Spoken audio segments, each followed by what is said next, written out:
A extração do urânio, ela é de boa ou ela polui? Ela estraga o meio ambiente? Existem impactos, sim. Mas todo processo de produção de qualquer tipo de energia tem impacto ambiental.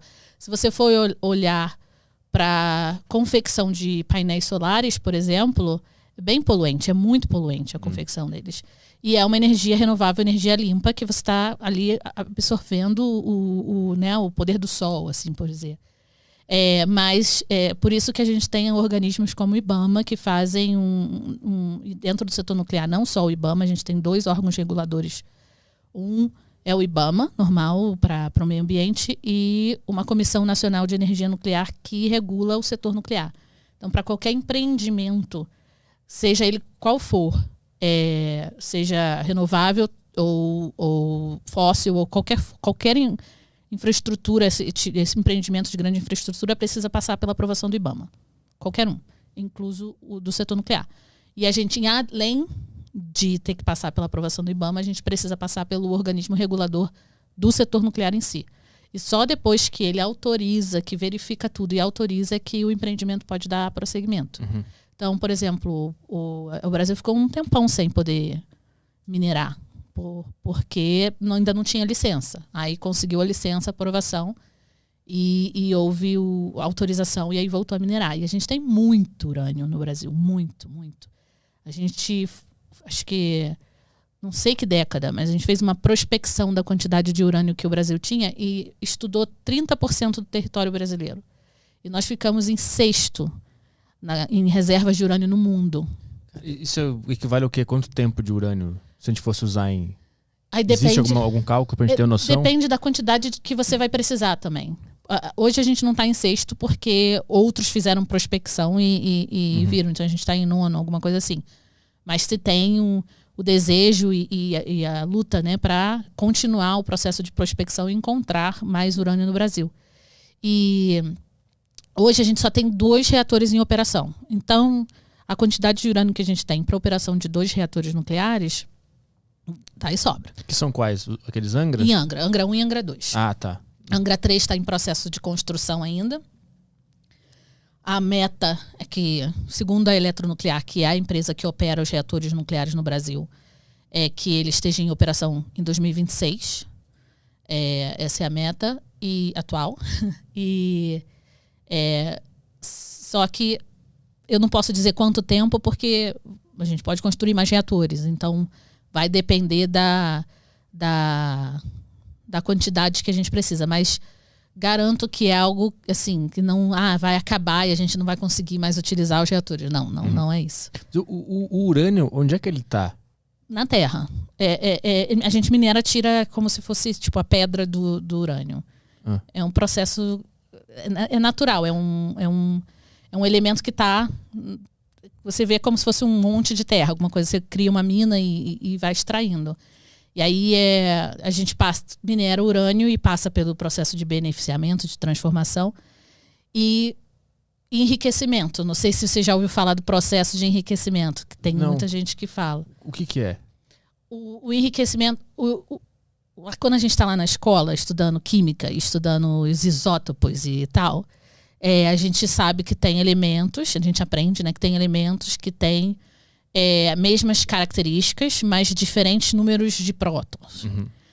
E aí tem tipos diferentes de urânio. E aí na natureza tem urânio 238, que é um urânio mais pesado, e tem urânio 235, né, que é o número de massa deles.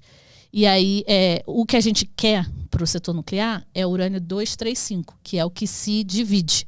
Porque o processo, e aí eu posso explicar depois como funciona uma usina, o processo de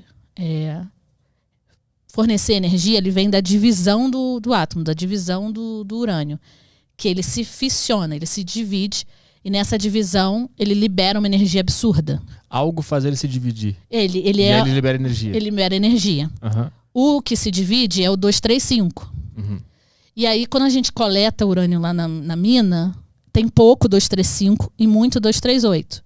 Então, o processo de enriquecimento é você aumentar a quantidade de 235 naquele produto que você coletou. E aí, quando você está fazendo combustível, dentro do processo do combustível para os reatores que a gente usa aqui, ele passa por um processo de enriquecer também o urânio para a gente ter mais do urânio 235, que é o urânio que se divide. Tu transforma o outro em 235. Não, você não transforma o outro, você aumenta o percentual. É como assim, eu tenho 1% de 235, na verdade até um pouco menos, quando você encontra na natureza, e 99% do outro, naquela pedra. Eu tenho que fazer com que aquele elemento, e aí o processo de enriquecimento a gente faz eles como gás, na verdade, a gente transforma em gás. E eu tenho que diminuir a quantidade de 238 para que o percentual de 235 seja maior dentro daquela... Tá. É só diminuir um para ter mais do outro. Não é que ele se reproduz, entre aspas. Ele não vira mais. Ele continua no mesmo, só diminui o outro. Isso. Porque você quer aumentar o percentual de 235 naquilo. Entendi. Para quando você produzir a pastilha de urânio, que é o que vai dentro do elemento combustível, que vai dentro do reator, aquele percentual de 235 seja, em vez de 1% ou menos, que é o que a gente encontra na natureza, geralmente 0,7% de 235, chegue a 4,5%, sabe? Porque se tiver mais do outro, não vai funcionar, é isso? Se tiver, porque o que a gente quer, o que a gente realmente se divide é o 235, então a gente precisa que tenha mais dele ali. Sim. Mas se tiver mais do outro, ele acaba bloqueando essa... Não é que acaba bloqueando. Existem diferentes tipos de reatores. Por exemplo, tem um reator no Canadá, que é o CANDU, que ele usa o urânio natural. Mas aí ele precisa de outros elementos para fazer o processo de realmente chegar à reação que precisa. Por exemplo, a gente usa urânio enriquecido e usa como moderador a água, que diminui a velocidade dos nêutrons e tal. Quem usa o urânio natural precisa, e aí que é urânio não enriquecido, não pode usar água normal, precisa de água pesada, água em vez de o deutério, usa H2O em vez de H2O é H3, entendeu? Então muda a tecnologia. Mas a maioria dos países que optam por a opção nuclear, que tem reatores nucleares, utilizam urânio enriquecido como tecnologia de escolha.